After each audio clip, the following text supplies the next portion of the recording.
Morning, YouTuber Woobers. Day after the election. Um, so I went in to vote yesterday, and you know, the town I live in is a little tiny town. Um, Nobody protesting, nobody standing out there with banners. It's actually kind of interesting because when I lived 2 towns north, um, you'd have people standing out there with signs. They have to be 160 feet or something away from the polling place, so they'd be across the street, and they have a little tent set up, and whether you vote for them or not, I mean, I appreciate their desire to stand out there. But if you didn't know where you were going, you probably wouldn't even know where it was, but it was the town hall. And it's funny because half the people that volunteer to do the assistance of the voting, they live on my street. It's like, you know, oh, we're neighbors. It's like, okay, I believe you. We're in the Brown House. We're in the White House. I mean, it's like, okay, we're in the Red House. it's, it's just funny, I mean, um, so I went in and voted for person I felt that was had to be done, and you know, one of there were some amendments for Massachusetts law, and there was something about putting up money for charter schools. And, it's like in the Massachusetts Teacher Association, they were opposed to it because it said it takes away from their money. It's like, well, if they had good schools throughout the whole state, there wouldn't be a need for charter schools. And that's what the reality is. They're the ones that have fallen behind. Is it the teacher's fault? Probably not the teacher's fault. But there's a part in there that I used to be on the school committee, not on it, but I used to attend the school committee meetings when I lived um, in Shirley, which is well, you can look it up where it's located. And it's interesting because um, children that are have learning disabilities or even massive learning disabilities, because every child has a right to education, at least in this state, and they get included in the evaluation of how well the school does. So if they happen to have a lot um, of those category in the town, then it's going to really drive down the performance numbers. But that's only numbers. But the reality is how many kids get produced out of the schools with that are left behind that are relatively normal type of people, that they just, and that's why, there wouldn't be a need to have charter schools, that have more of a concentration and type of thing, and I kind of philosophy when I was working my butt off every day is my kid goes to school to get an education, but that's the first one. The second is they're supposed to be babysitters. They're paid babysitters, and they should be able to take care of my kid, you know. But we had another polling question for um, cruelty to farm animals, to not allow caged animals any longer. That they have to see daylight every day. They can't be locked up in a pen until they are. Of course, that's going to take 4 years for it to become law, which I would think that I'd like to see it law like September, in the beginning of 2017. But you know, it's a step in the direction. There was one about allowing more gaming slot machines. I didn't vote for that one. I think there's too many ways for people to waste money on gambling. Um, so it was kind of interesting, that we had the big one, and then we had a lot of little ones. People running for uh, various offices in the state and in the Berkshires. So, um, you know, I could have voted last week for early. I probably would have voted for the same people. I just kind of like it to go in there. And there was no lines. I mean, there probably was lines early this morning, and there was probably lines, you know, around 5. But I stuck in there right around lunchtime, and it wasn't so bad. But Massachusetts, you have to prove who you are and where you live ahead of time. You can't walk in and just vote. And I don't understand. our present president would say that as long as you're in the country, you can vote. Doesn't matter whether you're a citizen or not. That you don't have to prove anything. That they should just let you. I don't know. Maybe it works in some parts of the country, but in this country, in this state, you have to have a place to live. When I walk into the area to vote, you have to um,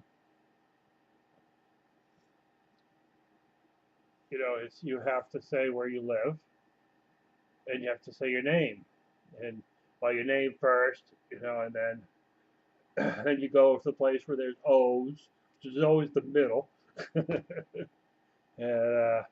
even though they know who I have to say it, and I have to say my address. And then they check me off, and they give me a ballot, and I go do my thing, and then I go back and I go through the same thing. I go to a different table in the middle person, and then, my name, my address, and they check me off, and I take the piece of paper and I slide it into the machine. The place I used to go uh, up there in Hinsdale, they had this wooden box. You'd slide it in, and then you'd turn a crank, and it would drop it in there, and then they probably count them in the end. But this place, you had like a scanner that scanned them, and hopefully they kept the ballots so they could always go back and look again. But if you don't follow that process, you don't vote. So if you haven't registered, you don't vote. And if you've been convicted of a crime, you lose your chance to vote unless you file a petition with the governor of Massachusetts to allow you access to voting. So I would imagine that when you fill out your little card or you do it online, that they're going to verify, whether or not you are who you are and that you follow the guidelines set up. Now, I don't know how other states do it. If you can just walk in off the street, I guess it's dictated by the governor of the state on the process. This is kind of like how I've always lived in Massachusetts, so I don't know how other states does it. But there was certainly a lot of reports of people that would enter into an actual machine. When you walk into the booth, you have a machine, and um, you punch them in, and then the names would flip over to Hillary before you hit enter, which is really bizarre. I mean, it's just, as soon as you stopped it from being paper and gone to a computer counting system, it just opens up the possibilities to be um, too easy to manipulate.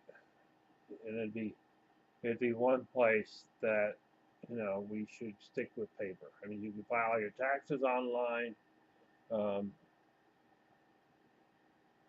but I think in the voting, is such a personalized thing.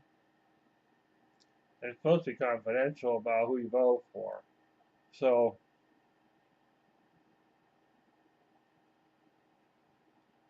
you know, in that process that I go through, when I go through that process, there's no identification about the piece of paper that I have in my hand and who I am when it goes into the machine,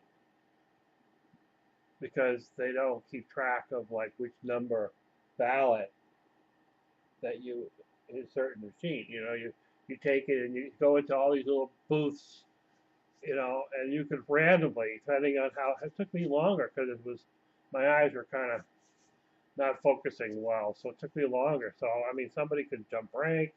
You know, you go through McDonald's and they have two places to put your order in, and then you can mix back in, but you don't necessarily mix back in the right spot, so they must have some way to know who you are in line when you get down to the. So they keep track. But in the voting booth, you know, it's pretty random. There's no really way to know who you were and who you voted for. But when you take out that element of paper, it kind of changes your everything. So it's interesting where it's at. And so I guess there's a chosen person right now, and we will see. It's going to be an interesting wave to ride on for the until the day that gets sworn in, and the next 4 years or the next 8 years. Usually, you know, a president ends up going for the full 8, um, generally speaking. So, at any rate, I'm going to share the SOTU Tuesday video in my link below, and feel free to comment and if you wish. And boy, it's got to be over. I'm so glad not to have to be hit with this stuff. But I think it's just going to get even more weird with all that has come up in the last from this election. It's been certainly a very brutal.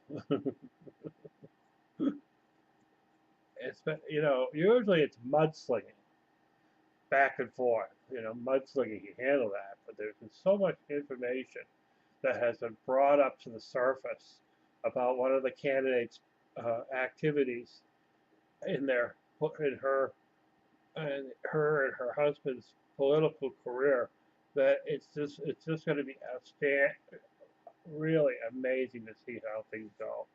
Um, really amazing. Um, but at any rate, I talked too long, way too long. So happy Wednesday. It's the middle between um, the fall equinox and coming up to our winter solstice. So it's kind of an interesting energy because we're at the end of the growing season for most people up in this part of the hemisphere, this part of the area, because unless you have a protected crop outside in a greenhouse, a lot of things aren't going to last too much longer. Kale will last. Kale might last until the first snow, but yeah. For me, I grow indoors. Um, yeah. I babble way too long. Got up in the middle of the night, do my business, and yeah, I'm gonna drag myself back into my covers. Ta ta.